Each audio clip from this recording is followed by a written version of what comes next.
নির্যাতিতার মা-বাবার অভিযোগ, কলকাতা পুলিশের একের পর এক অভিযোগ তুললেন আর.জি. কর মেডিকেল কলেজ ও হাসপাতালের তরুণী চিকিৎসকের বাবা। গত ৯ আগস্ট মেয়ের দেহ উদ্ধারের পর থেকে পুলিশ যেভাবে কাজ করেছে তাতে চূড়ান্ত ক্ষোভ প্রকাশ করেন তিনি। মিথ্যাচারের অভিযোগও করেন তিনি। ঘরে তখন তার মেয়ের দেহ রাখা আছে। যে মেয়েটাকে নিয়ে একরাশ স্বপ্ন ছিল, যে মেয়েটা পরিবারের আলো ছিল, তার নিথর দেহটা চোখের সামনে শায়িত ছিল। সেদিন সকালে ঘুম থেকে উঠেও ভাবেনি যে মেয়েটা এইভাবে বাড়ি ফিরবে। অথচ সেই সময় একটা কোণায় নিয়ে গিয়ে কলকাতা পুলিশের ডেপুটি কমিশনার নর্থ টাকা দেওয়ার চেষ্টা করেছিলেন বলে দাবি করলেন আর.জি. কর মেডিকেল কলেজ ও হাসপাতালের তরুণী চিকিৎসকের বাবা। আর সেটার যোগ্য জবাবও দিয়েছেন বলে জানালেন বাবা।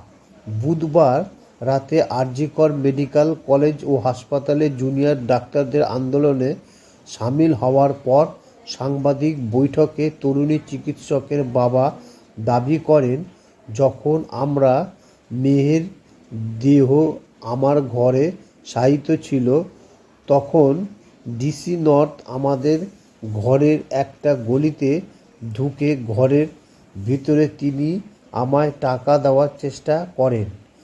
তার যে জবাব দেওয়া সেটা আমার সঙ্গে সঙ্গে দিয়ে দিয়েছিলাম। সেই সঙ্গে কলকাতা পুলিশের deputy commissioner central Indira Mukhopadhyay বিরুদ্ধে আরও একবার মিথ্যাচারের অভিযোগ তোলেন তরুণী চিকিৎসকের বাবা। তিনি বলেন, বারবার সাংবাদিক বৈঠক করে মিথ্যা কথা বলেন, মিথ্যাচার করছেন। কারণটা কি, কী কারণে তার এই রকম করেছেন তা নিয়ে আমাদের মনে সবসময় প্রশ্ন আসছে। আমার এসব প্রশ্নের উত্তর কে দিবে? পুলিশ প্রশাসন নাকি হাসপাতালের কর্তৃপক্ষ? প্রশাসনের বিরুদ্ধে মিথ্যাচারের অভিযোগ তুলছেন তরুণী চিকিৎসকের কাকিমাও। তিনি অভিযোগ করেন, যতক্ষণ না মেয়ের দেহ সৎকার করা হচ্ছে ততক্ষণ ৩০০ থেকে ৪০০ পুলিশকর্মী তাদের ঘিরে রেখেছেন। যখনই সৎকারের কাজ হয়ে গিয়েছে তখনই সব পুলিশকর্মী উধাও হয়ে যান। একজনও পুলিশকর্মী ছিলেন না। সেই সঙ্গে তিনি দাবি করেন, মেয়ের দেহ যখন বাড়িতে রাখা ছিল তখন পুলিশ তাদের টাকার অফার করেছিল।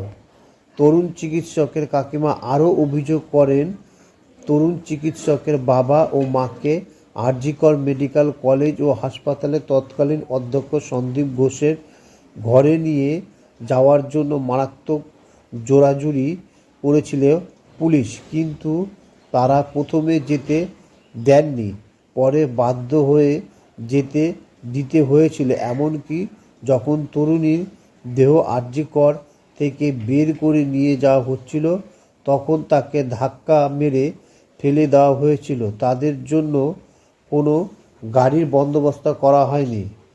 ম্যাটাডর ভাড়া করে যেতে বাধ্য হয়েছিলেন। কেন্দ্রীয় বাহিনী ও পুলিশের মাঝে দাঁড়িয়ে আর.জি. করের সামনে মধ্যরাতে বিচার চাইছে কলকাতা। আর.জি. কর কাণ্ডের বিচারের দাবি ক্রমশই জোরালো হচ্ছে। প্রতিদিনই কোনো না কোনো কর্মসূচি পালন করছেন শহরের জুনিয়র ডাক্তাররা। বুধবার রাতে আলো নিভিয়ে মোমবাতি জ্বালাচ্ছেন তারা। আগস্টের 14 তারিখে আর.জি. করের নির্যাতিতার বিচার চেয়ে মধ্যরাতে পথের দখল নিয়েছিলেন স্লোগান, মশাল মিছিল। সেই ডাক ছিল সমাজ মাধ্যমের হওয়া পোস্টে। এইবার সরাসরি কর্মসূচি ডাক দিয়েছে জুনিয়র ডাক্তারদের সংগঠন। বিচার পেতে আলোর পথে নামে কর্মসূচি পালিত হচ্ছে আরজি করে। প্রথমে আবহে ছিল সবাই যেন ঘরের বিদ্যুতের আলো নিভিয়ে মোমবাতি আলোয় প্রতিবাদ জানায়। পরে তা বদলে যায়, মোমের আলোর পথ তৈরি করার ডাক আসে বিভিন্ন মহল থেকে। তাতে সাড়া দেয় জুনিয়র ডাক্তারদের দল। মোড়ে প্রতিবাদ, মধ্যরাতে চলছে প্রতিবাদ হাজরা মোড়ে। মুখ্যমন্ত্রী মমতা বন্দ্যোপাধ্যায় বাড়ির অদূরে পথনাটিকা, গান ও স্লোগানের মাধ্যমে চলছে প্রতিবাদ কর্মসূচি। গৌরিয়ায় মহিলাদের রাত দখল কর্মসূচিতে মহিলা আন্দোলনকারী কটূক্তি করার অভিযোগে এক মদ্যপ ব্যক্তির বিরুদ্ধে পুলিশ ওই ব্যক্তিকে আটক করে পুলিশের গাড়ি ঘিরে বিক্ষোভ দেখাচ্ছে।